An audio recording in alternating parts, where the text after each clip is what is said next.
Shalom and welcome to this edition of Revealing the Truth, where we cover the headlines, the heartlines, and biblical truth. I'm your host, Messianic Rabbi Eric Walker. Kim Frolander is the founder and president of Ruth Israel Initiative, based in Birmingham, Alabama, a nonprofit committed to reconciling the ancient rift between Christians and Jews through education and trips for Christians to introduce them to the people and the land of Israel. She spent 2 very formative years living there and working as a volunteer in Jerusalem. Upon moving back to the U.S., Kim wrote instructional books and developed a small group curriculum for Christians to get a better understanding of the relationship God desires to build between the Christian church and the Jewish people. Now she has added time organizing groups to visit the Holy Land through unique and specialized trips for micro groups as small as 6 and up to small teams of 25. She is part of the Vineyard movement, has served as the missions coordinator, and attends Inverness Vineyard. She also serves as the administrator and communications coordinator for Vineyard USA's Well-Being of Pastors Initiative. She loves to see pastors' hearts come alive with fresh vision and passion when they connect to the grand unfolding story of God's writing in the earth with Israel and the church, together as one. She's a prolific author, having published 5 fiction and 4 nonfiction books. You can find more about her at ruthisrael.org. Here to host this edition of Embracing Israel, seen on the second Friday of every month at 10 a.m., is Kim Frolander. Kim, welcome to your edition of Revealing the Truth. Well, thank you very much, Rabbi Walker. It is great to be with you again, as always. Great to have you back. Always good to see you. You've just returned from a trip. I saw a lot of the highlight pictures of this trip to Israel. Tell me about the mix of the group that went with you on this and how it differed from previous groups. Well, this group was a micro group. That's what I'm calling our extra small groups. And it was all women this time, which was very unusual for me. But man, was it great. The way that God drew these particular women together, just really, I didn't even recognize until we got there. I had, of the 6, there were 3 widows among them.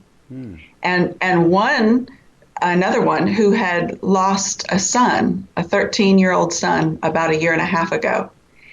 And their losses actually played into them getting to go, just because of life circumstances and having the finances to get to invest in themselves and in their spiritual development by going to Israel. It never even hit my radar until we got there, though. The shared loss that they would begin to process together in the land of Israel, allowing Jesus to come in and the Holy Spirit to bring healing to those wounds in the land of Jesus. And it blew us all away as we saw God's hand in drawing us together as a single group. And so just watching that develop and watching them interact with each other and hear each other's stories in this special place really just set the stage for a phenomenal visit with this little micro group. It was great. So when you plan these trips to Israel, and I take a group every year, we take a full bus every year. I've always committed to one bus, even though we get lots of requests to do 2, 3, 4. Right. I made the decision long ago that it was going to be, you can have an intimate trip on one bus, but you can't if it's on multiple buses. It just doesn't work, at least for me and my style. That's right. So you, rent a van? We rent a van at the airport. And actually, in this particular group, we just went ahead and went to Jerusalem. And then I went back to the airport to pick up our van. So the whole time we were in Jerusalem, we had gotten an Airbnb, and we were able to walk the streets. So we're walking into the old city every morning, walking around, doing all the touristy things, but stopping at those sites we named this group the Unhurried Pilgrimage. So we took time, instead of rushing from one thing to the next, even though it did actually feel like that sometimes, we would stop and we would ask the Lord certain questions about how he wanted to interact with us at that point, so that we had heart growth at every stop. And then we'd move on to the next one. And then we were behind in our journaling when we got home and had to scrawl things and all that. And one of the major things that I do with my groups is I encourage them to write it all down, because God is doing one thing after another, and you're going to lose it if you don't write it down so that you can revisit that when you get home. So we did the Jerusalem portion of our journey on foot, and we marked over 60 miles in a week walking around. It was wild. My Fitbit was like, "What are you doing?" And then after we got the van, though, we drove down to the Dead Sea, and we did the Masada and all of those desert sites. Again, doing the interactions of the heart, asking the Lord about the dry bones that are in us, that you can feel a little bit more in the desert because you've got that atmosphere of dryness around you. Asking him to bring life into us, but also to continue rebuilding like the army of Israel, because that's who the dry bones was about. So, but God is so amazing because he can talk about Israel and he can talk about others at the same time, because his word is alive. So we would explore those types of scriptures there on site. Then we drove in the van up north. And funny little story, as we were driving up the coast of the Dead Sea, there's like nobody around. There's always people on that road that you're zipping past. There's nobody around. So I got my phone out and I was like, well, I'm just going to drive along at a regular speed and I'm just going to film this because this is really cool. Well, guess who comes along the road but the police? I actually have a video of them passing me and then turning around and pulling me over because, you're not supposed to do that there either, just like here. So within 3.5 minutes of me actually taking this video, I'm interacting with the Israeli police. This particular one didn't speak much English, which is unusual actually for the police there. But we were able to communicate. Kimmy, that's a no-no. And so he did let me go, which was very kind and undeserved. But I got a great video out of it too. But I don't recommend that for you at home, just to say. Then we headed up to the Galilee, of course, and spent a good portion of time staying at one of my favorite places, Carrie Deshay, just a little hostel right there on the water. And just looking at that water that, Jesus walked on, that he told to be calm, that he ministered to people around. It just refreshes the soul and gives you a whole new look at the entire New Testament, because you're really connecting with the things that Jesus saw. And it's like you're taking on his vision for his land and bringing it in as your own. And you never go back to the way that it was because you've changed everything about the way that you read the scripture and see the stories in the scripture as real places, not just fairy tales. And my ladies really connected with the Sea of Galilee and the different places there. Did you go out on did you go to the ancient boat? Did you? So we definitely did the Jesus boat. That was in fact, one of my favorite days. There was some weather going on or really just wind. And so we had to launch from Engev rather than the boat museum. So we drove all the way around and got on. Of course, with a small group, you never know who you're going to be with. Right. And so, the 6 of us just climb on board, and there was a lot of Chinese believers on there.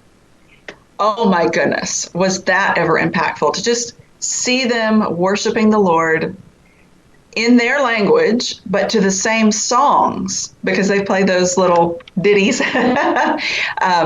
And they were in English, but they were worshiping in their language at the same time, and we're worshiping together. And most of my ladies don't have a lot of international experience. And so for them, that just brought the kingdom of God together in one place on the Sea of Galilee, not just around it, but like right there. And there was birds flying that day, like almost dive bombing us on the boat. And it was so impactful.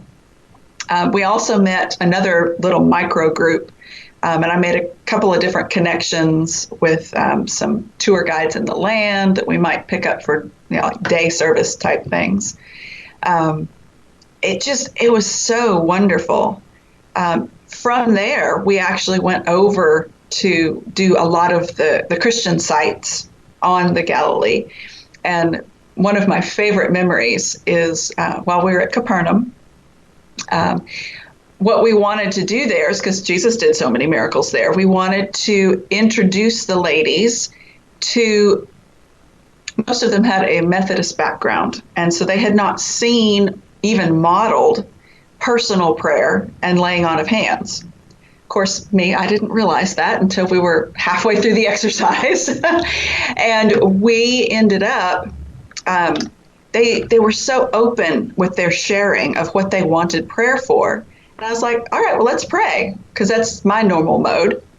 And I stood up and I saw they were a little bit nervous about that.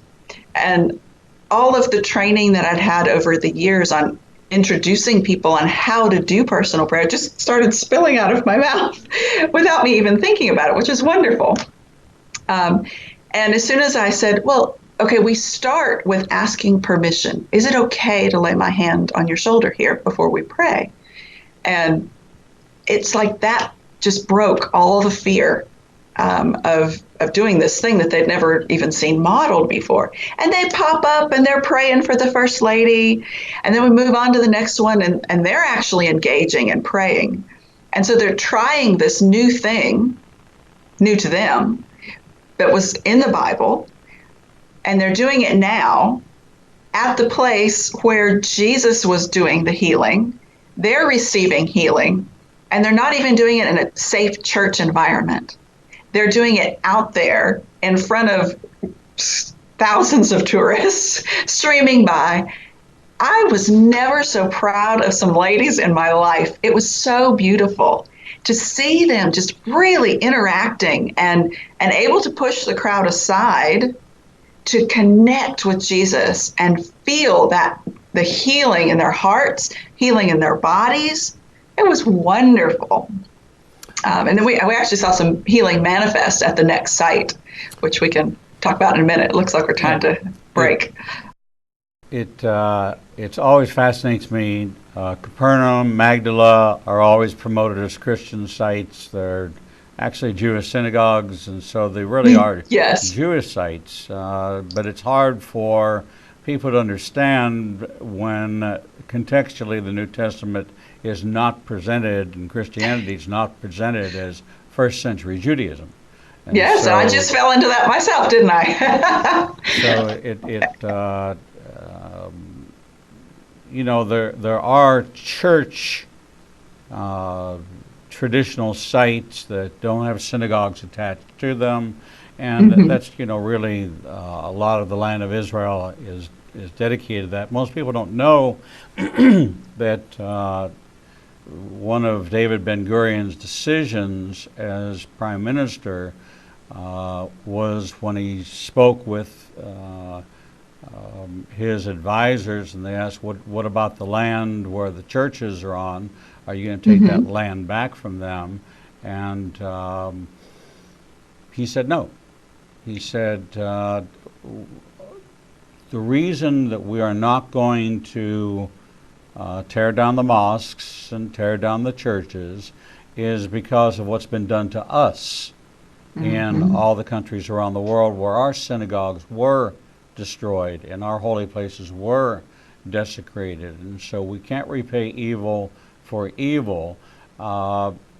but most people don't realize that the Catholic Church makes no contribution whatsoever financially to the state of Israel. Wow, no, I didn't know that. They pay nothing. They pay no fees, no rent, no taxes, no contribution whatsoever Wow. for like the Mount of Beatitude, which is a retirement center for nuns and for clergy. So it's interesting that most people don't really know the benevolent gesture and the outreach that the first Prime Minister of Israel extended to. Now, they stopped worship in the mosques, but they didn't tear them down. Okay? That was the decision that was made. So you get to places like Capernaum, where you have the synagogue, you have Peter's mother-in-law's house, you have all of that there. You have just such a great living example of where a lot of Jesus' ministry was, but in the assembly of the synagogue, of really understanding and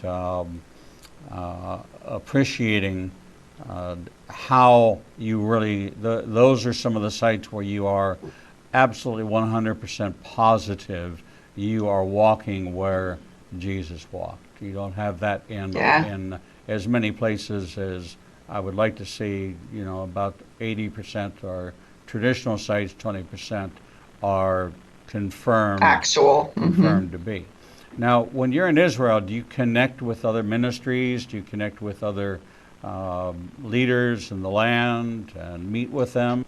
Sometimes, and sometimes not. It depends on what the group makeup is.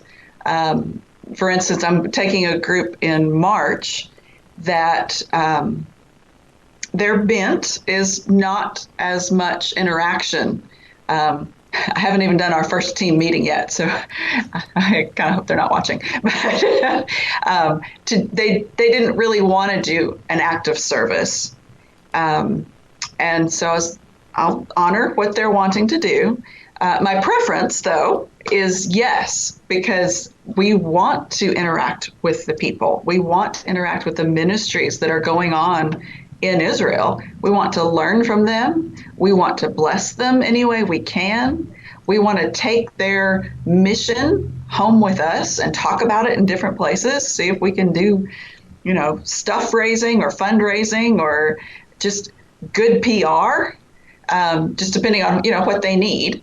And so my preference is yes, definitely to do that. And with this group, we did meet with a Nativia is the name of the synagogue, and they do an outreach that is on Wednesdays where they get export quality food, vegetables, fruits. Oh, they were beautiful. And we were actually sitting there taking pictures of the vegetables and fruit because they were so big and just bright colors. It made some great pictures. But sorting those into kilo bags, between 4 and I think even 8 kilos for some families of fruits and vegetables. Plus they get to come in and pick up dry goods and things like that. And so we gave the normal people who are volunteering with that synagogue the Wednesday morning off. And we took on the responsibility of getting to do that sorting and hear about the ministry. And that one is there in Jerusalem on Narcus Street. And that was just a really a treasure in our hearts to get to engage with a ministry that's actually doing the stuff of the Bible, feeding the poor there in Jerusalem. I mean, it's a once-in-a-lifetime thing. It's so interesting about the preconceived notions about evangelism in Israel. There's only 2 specific components of the anti-missionary laws, if you will. One is you cannot proselytize to a child. Right. So that's an absolute. There's no approaching children. The second is that you cannot offer an incentive or a gift or humanitarian aid in exchange for hearing the gospel. So at Right. places and distribution centers, humanitarian aid like you were at, Mm-hmm. it's not for the purpose of telling No. them that you're doing this to fulfill something from the book of James, or that Right. it's strictly humanitarian aid. Now, in many of the humanitarian aid centers, they might have a little plaque on the wall that says, if you want to know why we do what we do, come back after 5 o'clock p.m., all right, and we'd be more than happy to answer any of your questions. And Okay. so, of course, that for the Hebrew and English speaking, and in some of the Russian speaking communities in Mm-hmm. Haifa, they have it in English, in Hebrew, in Russian, in Arabic, because it's non-discriminatory humanitarian aid. Right. It is support for Israel and for the citizens of Israel. And the citizens of Israel are composed of Jews and Arabs who are citizens of Israel from many different walks of life, and the diaspora, Ethiopia being a large contributor to the Jewish population of the Yes. through Project Solomon, which was the airlift out of Mm-hmm. Ethiopia during the Great Persecution there. So it's really Yeah. important that people understand that the ministries you support in Israel, you want them to be gospel-centric, but understanding that if you were to walk into the humanitarian aid center, you would Mm-hmm. not expect, as a matter of fact, it's prohibited, that there's a Right. discussion going on or a Bible study going on. Uh, so it's you have to discern by looking into the ministries that you support that they do Right. advance and they are a friend of the gospel, because there are many under the guise of raising Christian aid which are anti-missionary and anti-advancement. They're enemies of the gospel. And Right. some of the largest, even the most well-known, do not participate, and some are a dual theology, a dual salvation theology, that Jews are saved through Mm. Abraham, Isaac, and Jacob and don't need, that Jesus didn't come as the Messiah for Israel, which of course he clearly stated in no uncertain terms, I did not come for Right. you, I came for the lost sheep of the house of Israel. Correct. That's a pretty clear statement. I mean, there's nothing vague in that. So, being able to interact is always important, at least for them to see what it's like. Yes. So, what was their response to the sense of life as usual, even though during your time there, there was a very active incursion, if you would, or engagement with Gaza, and Definitely. along the Golan Heights, with a lot of exchanges with Syria, Mm-hmm. right there in an area. I'm sure you went up to Mount Bental or into the Mount Bental region, up on the border between Israel, Syria, and Lebanon. What was your sense of well-being? Were they surprised? Because, of course, the American press blows it so out of proportion that every man, woman, and child's life is in danger, and that's the most dangerous Right. place in the world, when, in fact, you might not have even seen or even heard of anything going on while you were there. Well, I did hear about that it was going on because I've got the red alert thing on my phone. And so we were getting updates, and because I promised them I'd keep them safe. um, and they were completely surprised at just everybody going along as usual. There in Jerusalem, those last 3 days I think we had in Jerusalem, we were keeping an eye on things. And it was just business as usual, to the point where when we ended up at Mount Bental, um, you know, I checked to see if it was still going to be open, and of course it was. We got up there, and the first thing we see in the parking lot is the news van. Okay, so the news crew is in the little restaurant drinking coffee because they're just waiting for something to happen. And so all of our folks are just kind of laughing, like, oh, this is how we get things blown out of proportion because they're there to capture it on video so that they can. But what we noticed, I had a principal, like a headmaster of a school with me, and she's noticing all the school children that are there on their field trip. And she's like, okay, we are completely safe. They are not going to bring school children on a field trip to some place that they feel is dangerous. And so at that point, she shared that observation with the whole crew. And they were just, okay, good. We don't even have to worry about anything anymore. And so then they're on their phones and, correcting the way that people are perceiving what's going on while we're there. Because we're hearing from their relatives, are you okay? Are you okay? We're like, yeah, we're fine. Thanks. But then they're correcting the record because they're there and they're looking and nope, everything's good. And everybody was just, they weren't worried about it. And so watching the people who experience this every day, not worried about it, then set them at ease. And then they're able to spread that peace to their families at home, which was a good thing because they were getting a little worried at home. Yeah. That's the problem with Western media is it only wants to give a one-sided view, and that's actually fueled the division within the church, the BDS movement, the replacement theology, that the church has replaced Israel, the anti-Israel sentiment because of politics, and really not understanding that this is the land of the book, the people of the book, and this is the epicenter of prophecy. And so it was foretold that these skirmishes, these battles, these divisions between people groups, what we call countries today, Syria was the Assyrians, Iran are the Persians, the Jordanians are Moab and other of the people groups.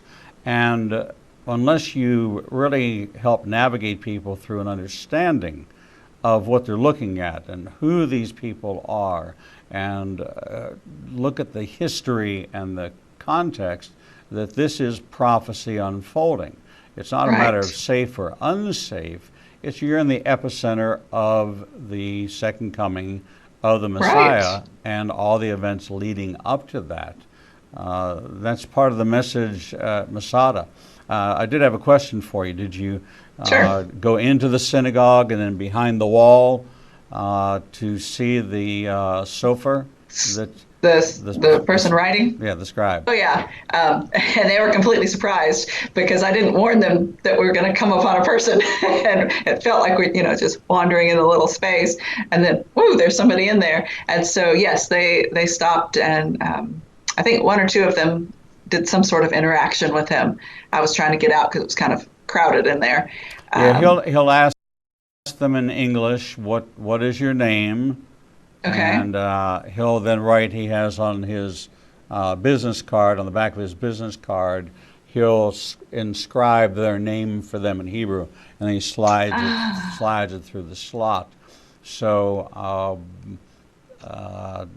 he is there creating Torah scrolls, and that's he's a sofer, and he does this every day. Wow. That's his job. That's quite a commute, huh? Up that mountain every day? A commute? Going up there to... Well, he probably lives, I would expect that he lives, probably in the Dead Sea area. Yeah, well, I was just thinking of the little tram thing that goes up the mountain that he's going to have to go up every day. Every day. Be fun.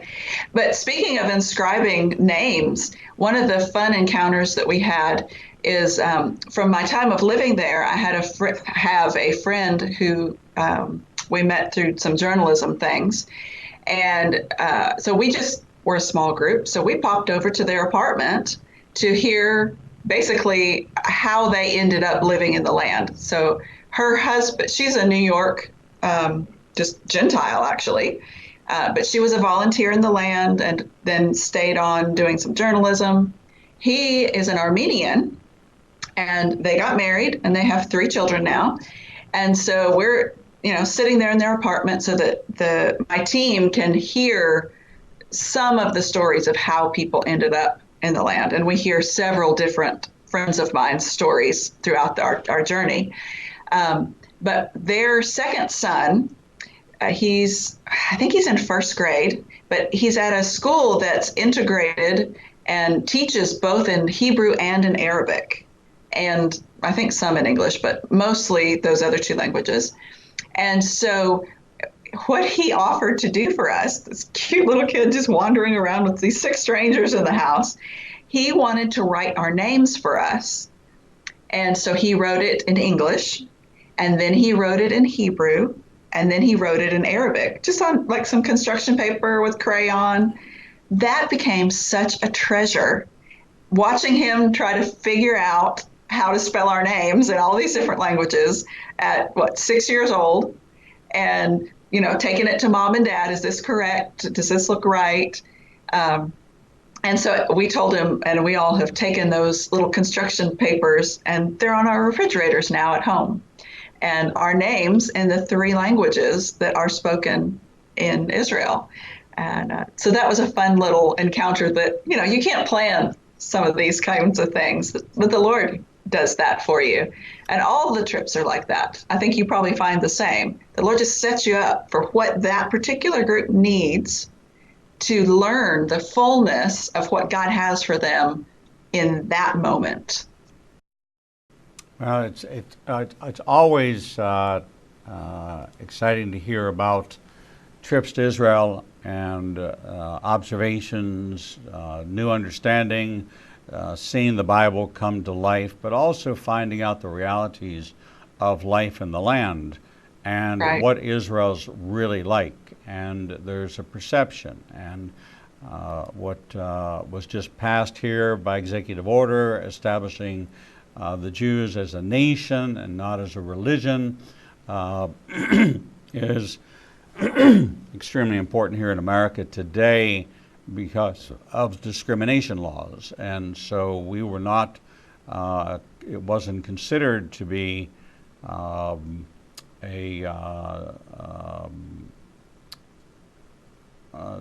act of discrimination if you didn't hire somebody because they were Jewish, because there isn't a religious component to Right. it, but it's national origin, so you have to be a nation. And so by Donald Trump establishing Israel as a nation, we now become protected Yes. from those acts of discrimination, which is huge, because in the Bible, Yes. we were always called a nation except by one person, and that one person was Haman. He was the only person. Oh, that's right. He's the only person in the Bible that ever referred to us as a religion. And you have to read the Hebrew translation to know. The English translation doesn't say that, but the Hebrew actually does. So it's important to get an in-depth understanding of what's going on.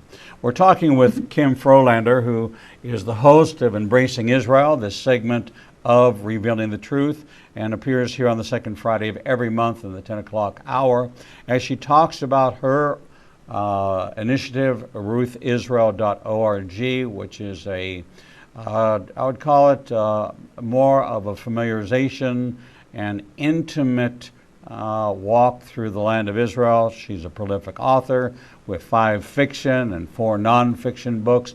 Her nonfiction books, 3 of them about Israel, 1 of them on prayer. And you can find more about her at ruthisrael.org, or just click on the link on the Igniting a Nation homepage. We're going to take a short break, and when we come back, we're going to continue in this discussion with Kim Frolander about embracing Israel. We'll be right back. The Lord meets you right where you are, and so does Igniting a Nation's new live streaming outlets. You can now watch Revealing the Truth, Revealing the Bible, and Prophecy Revealed simulcast live each Monday through Friday from 10 a.m. to 1 o'clock p.m. Central Standard Time on YouTube Live, Facebook Live, Vimeo, Periscope, and through our website, www.ignitinganation.com. No matter what device you are using, our program will automatically scale so you won't have to miss a single program. And if you happen to miss an episode, you can always subscribe to the Igniting a Nation YouTube channel and access over 1,000 interviews and never miss your favorite authors, special guests, and topics that interest you the most.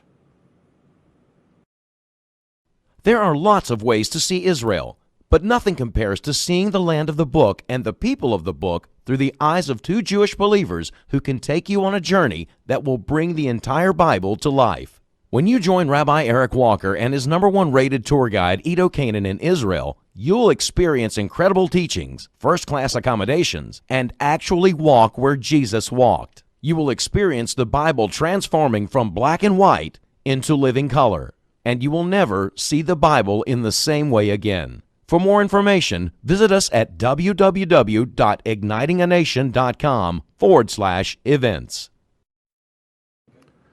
The Lord contends with what contends with you, and Igniting a Nation is committed to bringing to light each and every issue that faces a believer's life. Our live stream programming and teachings take you on a journey to finding biblical truth from a wide variety of experts who share their insights into a deeper walk with the Lord. We have assembled the most comprehensive panel of experts in the fields of prophecy, caregiving, healing from trauma, shame, and abuse, and so much more. We continue to expand our teachings and programming to meet your needs. We're committed to healing the nations with biblical truth. Visit www.ignitinganation.com to develop a deeper walk with the Lord and start your journey to a transformed life.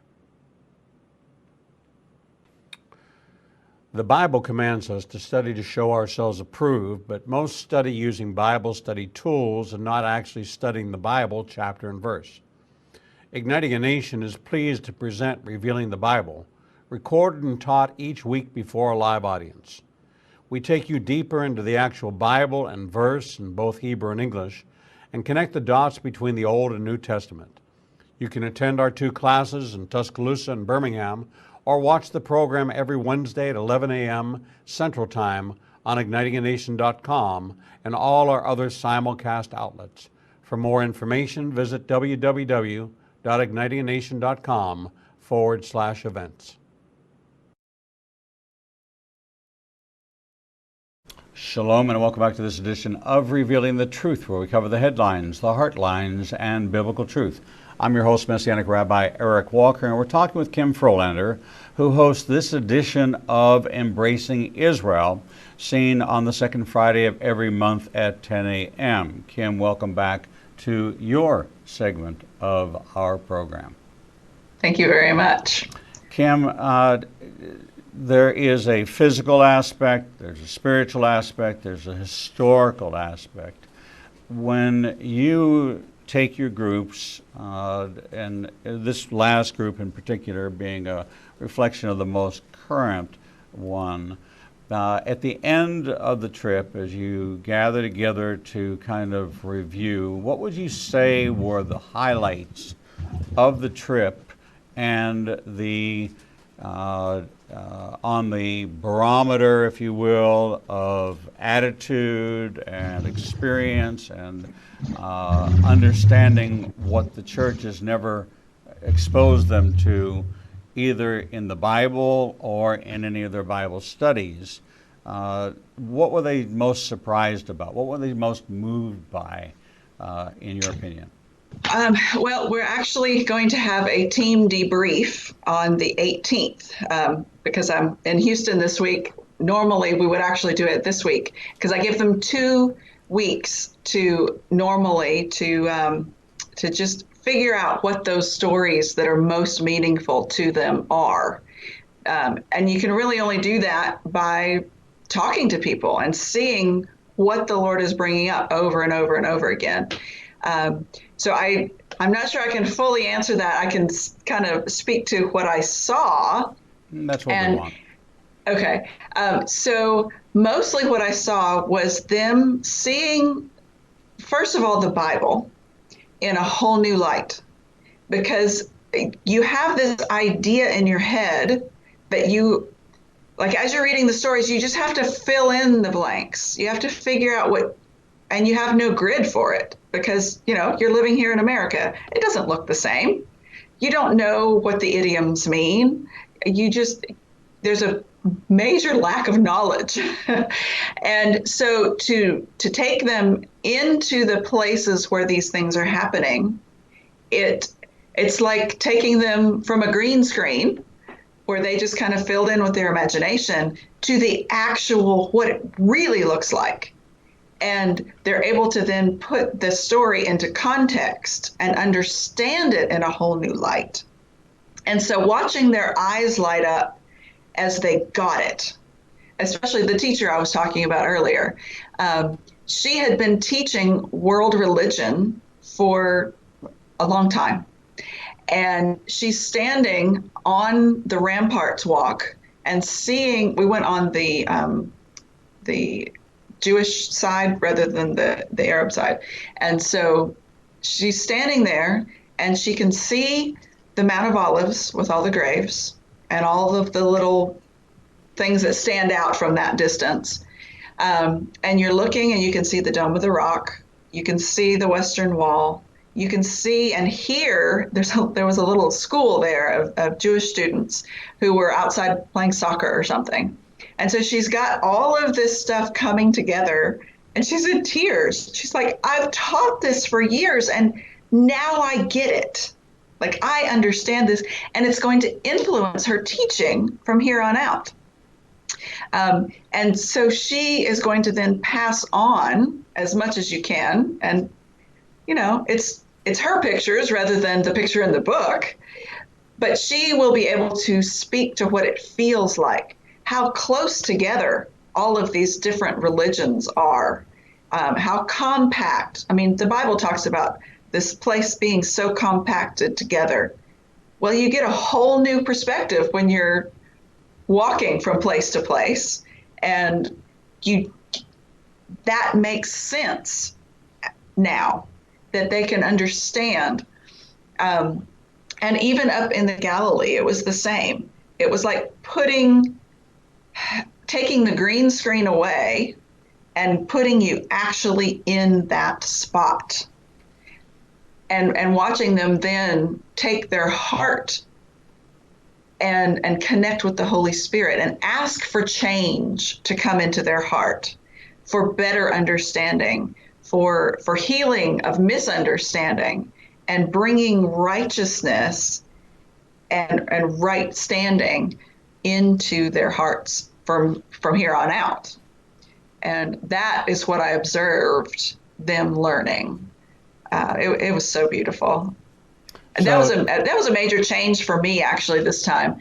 And I didn't really understand it until I got home and started trying to process myself.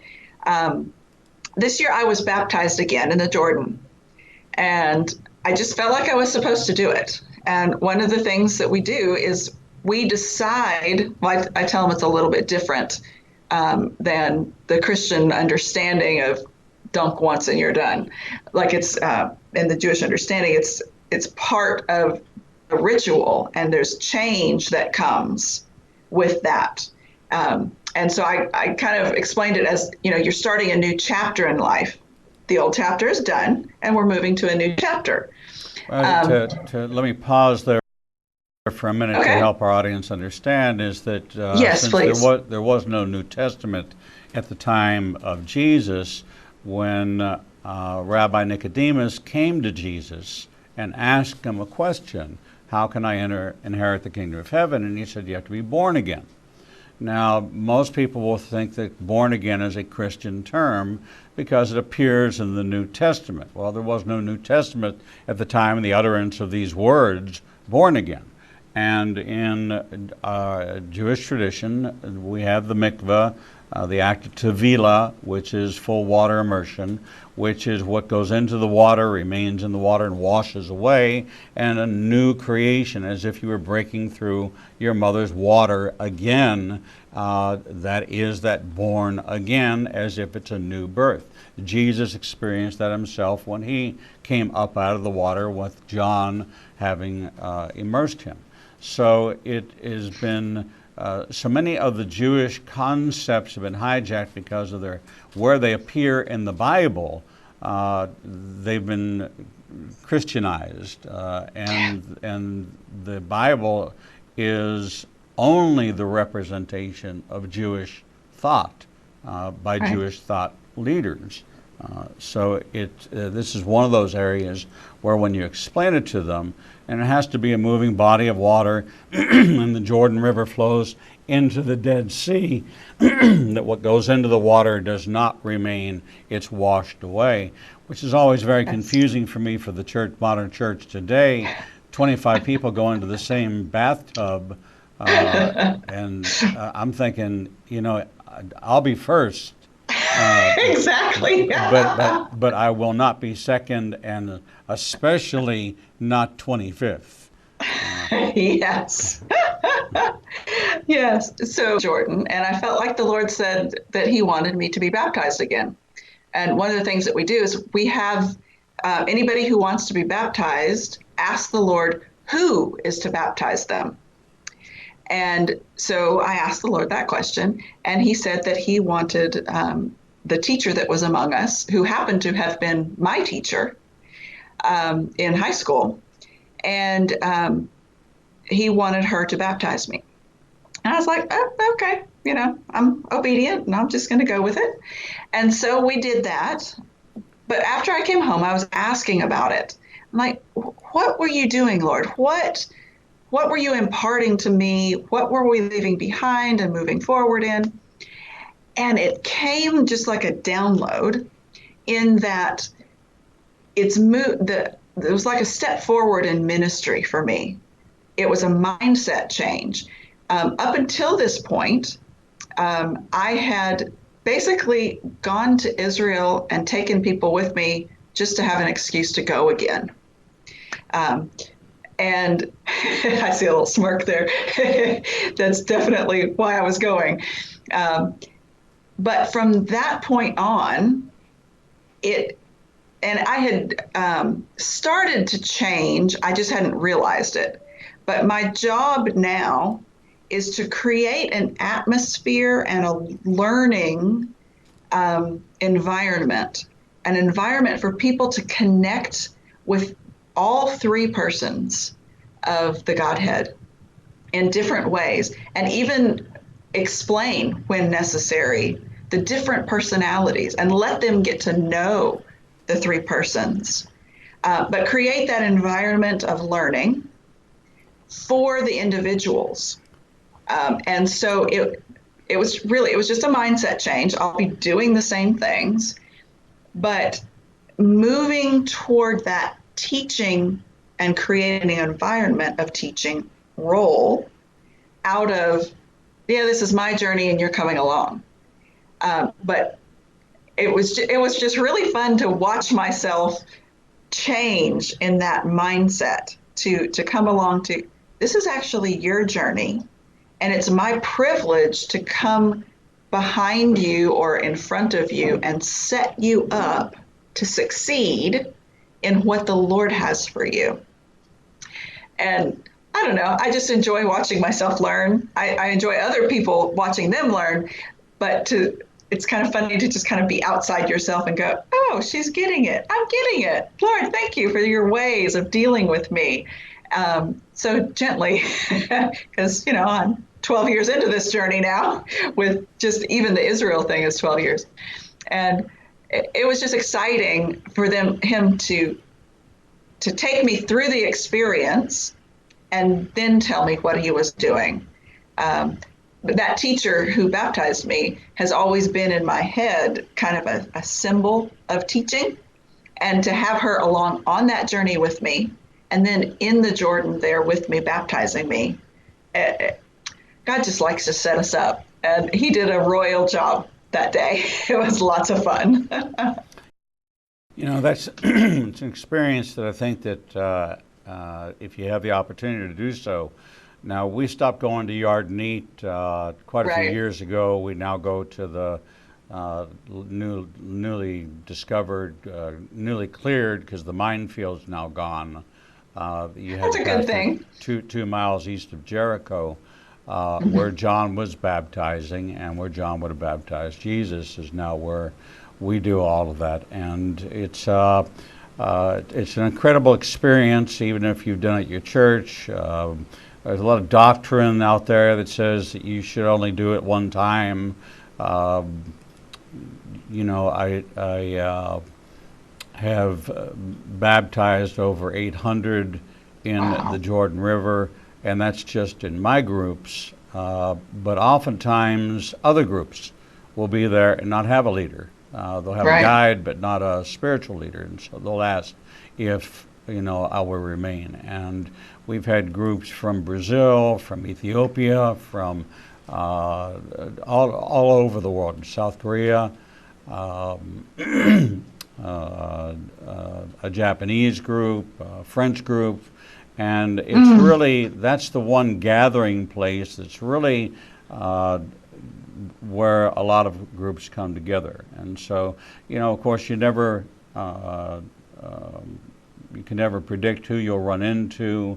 I ran into Kay Arthur twice on this trip. I've run into Marilyn Hickey 3 or 4 times, Rabbi Kirk Schneider. Uh, I've This next trip will be the 17th. 2020 will be the 17th trip, and I've never been on a trip where I haven't run into somebody that I know, Right. either from the States or from another country that we affiliate with. So it Yes. is a place where life-changing experiences do take place, even in the Hmm. simplest of ways. Uh, were they surprised at the food? Were they surprised at the green line of passing through what would be Judea, Samaria, the West Bank, as you traveled through, and you saw Hmm. one side of the road was lush and green, the other side of the road is desolate and dark. That there is a Yeah. difference between those who love the land and those who hate the people and only want the Right. land because they hate the people. Right. Yeah. Going back to the food, I always, as I'm preparing a group to go, I always am talking about how wonderful the food is. And sometime between the last meeting and when we actually get there, I always am worried. Okay, did I say too much? Did I get their hopes up too high? Because I went on and on. And then we get there, and I'm like, nope, this is actually better than I remembered. I just don't understand how it can be better than I remember. And it is every time. Just the freshness of all of the everything. And having salad for breakfast. We don't do that here, but Right. it is something that actually marks some of their trips. And when they have salad again at home, even though it's not for breakfast, it sparks that memory. And it's not as good here, No, it's but you not. know. It's not. Right. We've been talking with Kim Frolander, prolific author. You can find her website, ruthisrael.org. She hosts this edition of Embracing Israel, is one of our feature programs here on Revealing the Truth, and you can watch her on the second Friday of every month at 10 a.m. I want to wish you and your family happy holidays and Thank a you. wonderful new year, and we will see you back here on the second Friday of January. So we With look a brand new book. with a brand new book, and we look forward to seeing you then. God bless you. All right. God bless you. Bye Thank you. bye. Thanks. We're going to take a short break, and when we come back, we'll bring you the next edition of Revealing the Truth.